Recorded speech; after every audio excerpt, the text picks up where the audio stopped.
So, are you a yes person? Do you overschedule your life because others need you or need your help or need you to be a part of something or want to do stuff with you? God does use us to help others. He does give us opportunities to minister to others, but that is very different than not being able to say no. If you feel frazzled more than peaceful or exhausted in the work of helping rather than energized, this may be an area to be addressed in your life. During grief, you don't have the luxury of doing all the things you did before without sheer exhaustion, if you can even do them at all. In grief, you need your energy for processing what you've been through and for healing. So maybe this is the best time to begin prioritizing your valuable self and allow some quiet moments in your life to be still and to know God more. Hey, friend, welcome to the Grief to Great Day podcast. Do you feel like you're going crazy? Is the shower the only place for you to really cry? Are you surrounded by people, but you still feel all alone? Do you want to be the you were before your loved one died, but you have no idea how to get there? I'm Steph Cabanis, Southern by choice, wife, turtle triathlete, Jesus follower, and fellow traveler in the journey of grief. I too struggled to breathe, questioned God and my faith, and thought I would never be happy again. But God took my brokenness and He turned it into a breakthrough. So if you're ready to understand how to navigate grief, lean into your faith and take just one step towards healing, then bring your ugly cry, get into a comfortable place, even if that's your bed right now, and let the healing begin. Girl, there's hope for your future. Come on in the house and join me on that couch. I'm Steph, and this is Grief to Great Day. Thank you for showing up for your healing. That's what you're doing. You're going after support, understanding, and community. If this podcast helps you, please share it with your church or anyone you know who's going through this difficult season of grief. I also want to give a shout out to one of the countries this podcast is heard in because it's incredible that it's been downloaded across the world. Today's spotlight country is Spain. And as far as the U.S., Texas is still the state with the most downloads. So go Lone Star State. I share these as tangible reminders of the need for Christian grief support and the fact that you are not alone. Today we're going to talk about people pleasing and dealing with grief. Now, if you want to make grief harder on yourself, then people pleasing is the way to go. If you don't, then you're in the right place today. 2 months after Monica died, my leave of absence was completely used up, so I had to go back to work. When I walked through the doors of the hospital where I was employed, I was met with many different reactions.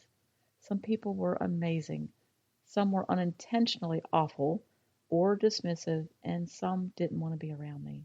Initially, I took those reactions of others personally, and I took responsibility for every change in relationship. I tried to figure out what I had done to cause them to act like that. Now, while Monica was sick, we experienced the same kind of change in relationships.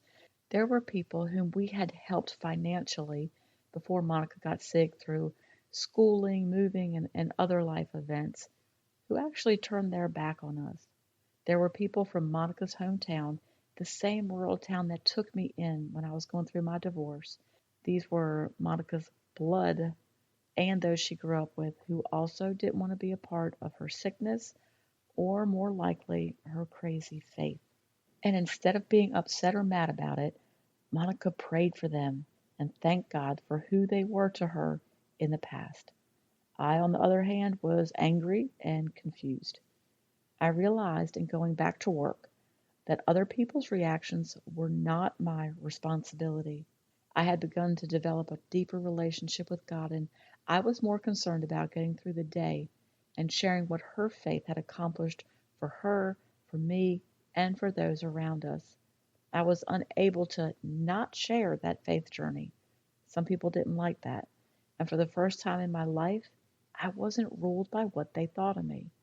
Of course, I cared, but it no longer changed my response. I saw how God had allowed these relationships to end, while other more authentic relationships were just being born. I was left with no one in my life who required my help or a constant yes to whatever they wanted or needed. I realized that Monica and I had allowed helping others, needing to be needed, to be more important than loving them by pointing them to God to get their needs met. When we feel we have to be the ones to help, to say yes, we are taking from others their dependency on God and the low moments that foster relationship with Him instead of dependency on us. When I understood and took to heart that others' reactions weren't my responsibility, it freed me of a lot of control, energy, and for the first time, I began asking others for help. I have preached it on this podcast that support is incredibly important and it is available. You may have to shop around to see what will best fit you, but it's available for the asking. The question is, will you ask for it? Or will you worry about what people will think of your, and you can fill in the blank here, will you worry about what people will think of your crying or sadness or confusion or anger or intrusive thoughts or questioning? Or will you get the help you need? The verse of the week is, the fear of man is a snare, but whoever trusts in the Lord is safe. Proverbs 29:25. People pleasing comes from fear of missing out, what is now called FOMO, and fear of rejection that also looks like not being liked. And Facebook has done us no favors here. And my personal favorite, fear of letting others down.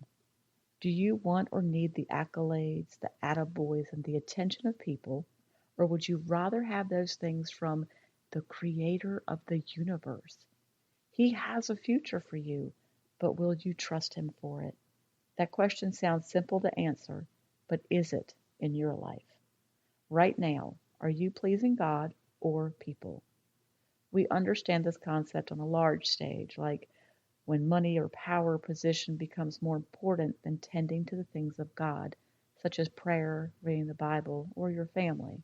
Or when you fill your schedule with what everyone else asks you to do, and you say yes all the time, and these become more important than prioritizing your health, either spiritually, physically, or emotionally.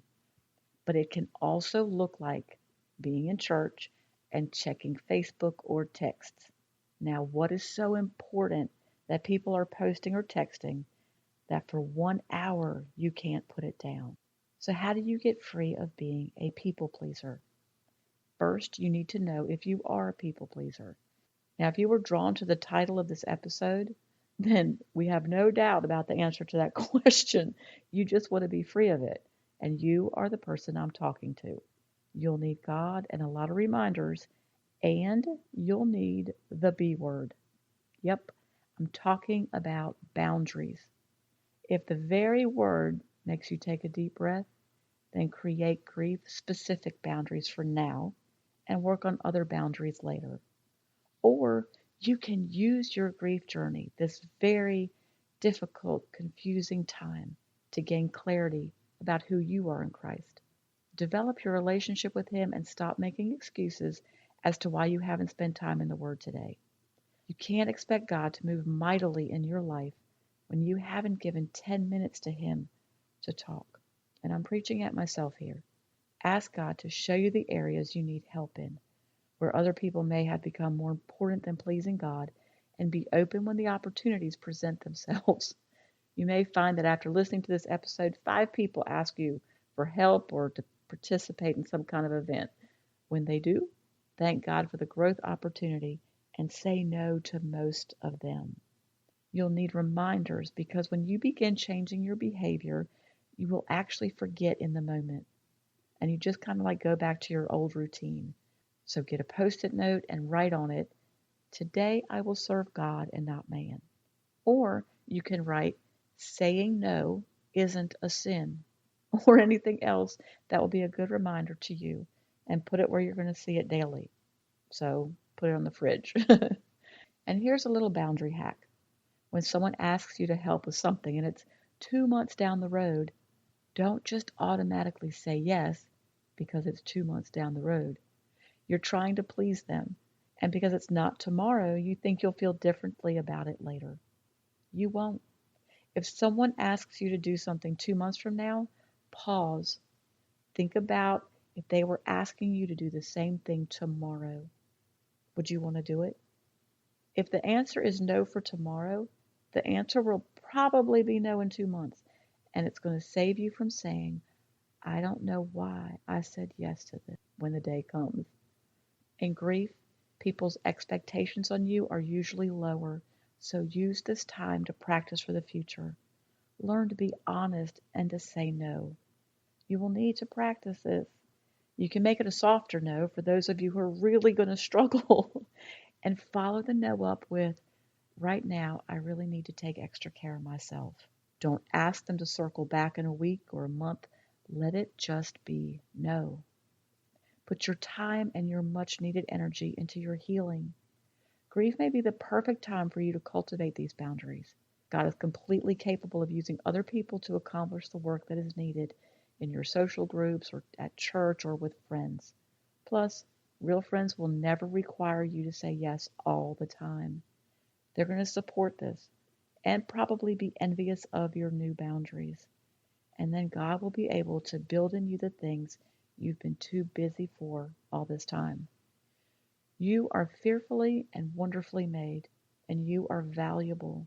So take care of yourself like you believe those things to be true. Your journey works, or the work of your journey for this week, are number one, define what is important to you so that you're not chasing everything out there for approval. Prioritize your healing. Now, this takes intentionality. It's not going to just happen. For example, do you need time to think, to process things? Do you recharge with solitude? A lot of times, introverts are people pleasers. Take the time you need and don't feel bad about not doing the things you used to do. Get out that number three, get out that post-it note and write something on it, something that speaks to you to remind yourself about pleasing God over people, and put it on that fridge.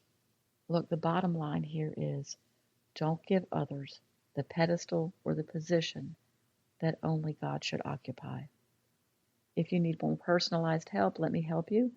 Go to grieftogreatday.com. That's grief, the number 2, greatday.com to set up individual grief coaching.